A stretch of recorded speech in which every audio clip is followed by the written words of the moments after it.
Hello dear students, welcome back to organize knowledge channel. और आज की जो वीडियो है उसमें डिस्कस करेंगे worksheet number 72 for class 9th विषय विज्ञान है। और ये वर्कशीट आपके लिए 19 जनवरी 2022 के लिए शेड्यूल की गई है। आज की जो वर्कशीट है स्टूडेंट्स, उसमें हमारा चैप्टर कंटिन्यू रहेगा, हम बीमार क्यों पड़ते हैं। वर्कशीट शुरू करने से पहले प्लीज़ चैनल को सब्सक्राइब कर लीजिए, बेल आइकन को प्रेस कर लो ताकि आपको आने वाली वीडियोस की नोटिफिकेशन वो समय से मिल जाएं। देखिए बच्चों, क्या दिया गया है आज की वर्कशीट में। जिज्ञासा दीदी, क्या सिरदर्द एक रोग है? तो बेटा हम यही जानेंगे क्या सिरदर्द जो है एक रोग है या नहीं है। और अभी तक बेटा आपने अगर चैनल को सब्सक्राइब नहीं किया है तो चैनल को सब्सक्राइब कर लें और बेल आइकन भी प्रेस कर लें ताकि आप बच्चों को हर वीडियो की नोटिफिकेशन वो मिलती रहे। Let's start. ज्ञान, सिरदर्द, खांसी आदि किसी रोग के लक्षण होते हैं। ठीक है, तो बेटा सिरदर्द जो है वो एक रोग नहीं है, किसी भी रोग का एक लक्षण है। रोग शरीर की वह अवस्था है जो शरीर के सामान्य कार्य में बाधा उत्पन्न या प्रभावित कर सके। यानी रोग जो है वो कैसी अवस्था है, वो यानी शरीर अगर हमारा सामान्य रूप से कार्य नहीं कर रहा है और कोई भी अगर हमें बीमारी है तो वो क्या होगा, हमारा शरीर रोगग्रस्त है। किसी भी रोग के लक्षण किसी निश्चित रोग की उपस्थिति को दर्शाते हैं। तो ये लक्षण के ऊपर आधारित है कि हमें कौन सा रोग होगा। अगर जो है हमें किसी भी कोई भी लक्षण है तो उससे हम निर्धारित कर सकते हैं कि क्या रोग हो सकता है।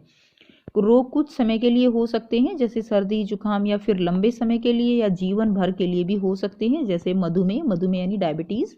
ठीक है, तो रोग जो है वो थोड़े समय के लिए भी हो सकते हैं, रोग ज़्यादा समय के लिए भी हो सकते हैं। यह कैंसर की तरह जीवन के प्रति खतरा दिखाने वाले भी हो सकते हैं। यानी कैंसर जो है वो आप कह सकते हो जीवन के प्रति एक बहुत बड़ा खतरा है, तो ऐसे रोग भी हो सकते हैं।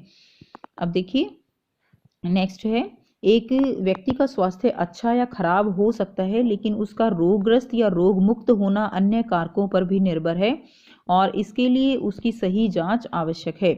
तो देखिए एक व्यक्ति का स्वास्थ्य जो है अच्छा या खराब हो सकता है लेकिन उसका रोगग्रस्त है या वो रोग मुक्त है, ये केवल उसके स्वास्थ्य पर ही निर्भर नहीं करता, ये अन्य कारकों पर भी निर्भर करता है और इसकी जांच जो है वो आवश्यक हो जाती है। अब हम कब कहते हैं कि व्यक्ति जो है वो रोगग्रस्त है, तो वो हम कब कहेंगे, जब व्यक्ति का शरीर या उसकी कार्य प्रणाली में खराबी प्रदर्शित हो, तब हम क्या कहेंगे कि व्यक्ति जो है वो क्या है, व्यक्ति रोगग्रस्त है। ठीक है, यानी शरीर जो अच्छे से कार्य नहीं कर रहा है तो वो व्यक्ति कैसा होगा, वो व्यक्ति रोगग्रस्त होगा। ठीक है, तो व्यक्ति रोगग्रस्त हो सकता है। उसके बाद देखिए अगर उसके अंदर कुछ भी लक्षण दिखाई देते हैं जैसे सिर में दर्द है, खांसी है, जुकाम है, बुखार है, दस्त है, दौरे आदि पड़ते हैं, तो वो सब क्या है, ये सब जो है रोग होने के लक्षण हैं और हम इन लक्षणों के आधार पर हम कह सकते हैं कि व्यक्ति जो है वो रोग से ग्रस्त है। उसके बाद नेक्स्ट है कि रोगों के क्या क्या कारण हो सकते हैं। तो रोगों के बहुत सारे कारण हो सकते हैं। रोगों के विभिन्न कारक क्या हैं कि पहला है जैसे रोगाणु है, रोगाणु जैसे वायरस, बैक्टीरिया, कवक, प्रोटोजोआ, ये सब क्या है, ये सब जो है रोगों के कारण हैं। वायरस के कारण रोग फैलते हैं, बैक्टीरिया के कारण रोग फैलते हैं, कवक या प्रोटोजोआ ये सब क्या है, ये सब रोग फैलाने वाले रोगाणु हैं। उसके बाद देखिए कुपोषण या मोटापा। ठीक है, कुपोषण क्या होता है कि अगर हम अच्छे से भोजन नहीं करते हैं तो वो क्या है, कुपोषण होता है। जैसे बच्चों में कुपोषण ज़्यादा होता है जहाँ पर फूड जो है वो अच्छा नहीं होता, तो उनमें कुपोषण हो जाता है, तो वो भी क्या है, रोगों का कारण हो सकता है। और मोटापा, मोटापा जो है वो बहुत सारे रोगों का कारण हो सकता है। मोटापे से हमारी बॉडी की कार्य प्रणाली वो खराब हो जाती है, हमारे जो है पैरों में दर्द होता है, तो ये सारे क्या हैं, ये मोटापे के लक्षण होते हैं।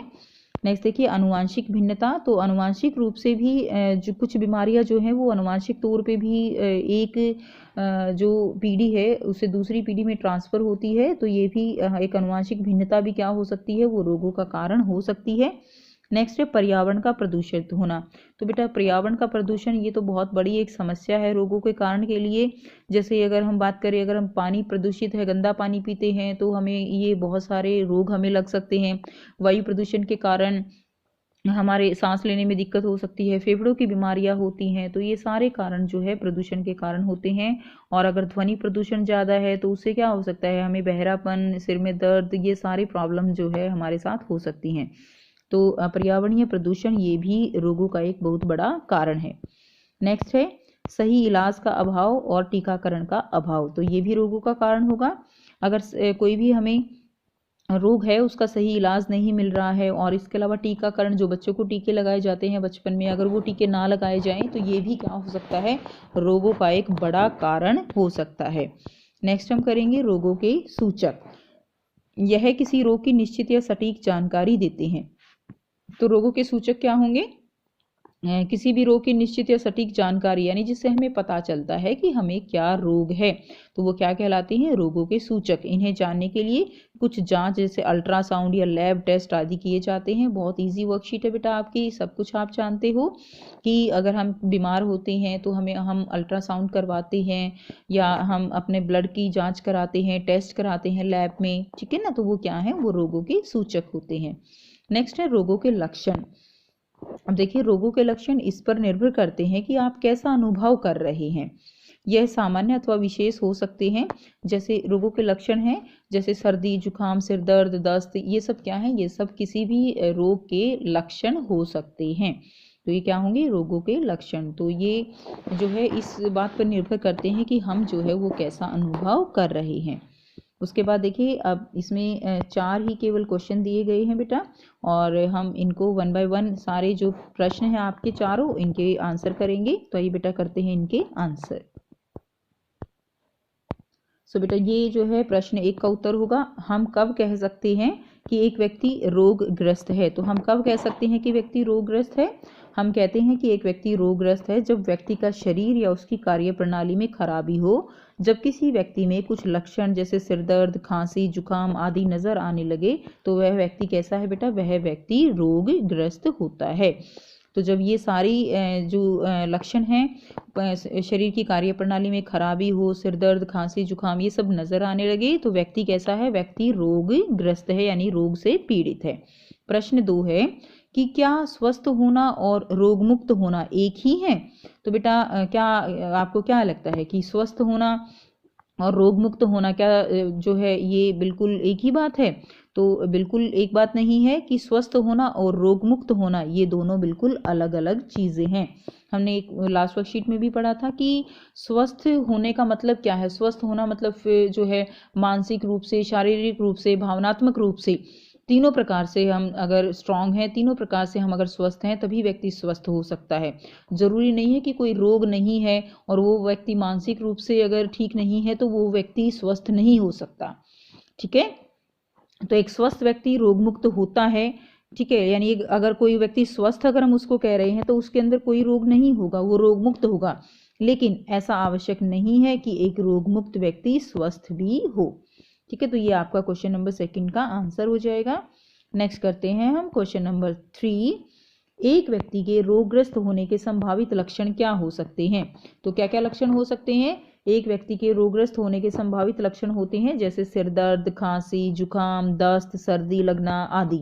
तो ये क्या होंगे, एक व्यक्ति के रोगग्रस्त होने के संभावित लक्षण होंगे। नेक्स्ट देखिए प्रश्न 4 क्या है, रोगों के विभिन्न कारक बताइए। तो क्या क्या कारक हो सकते हैं रोगों के।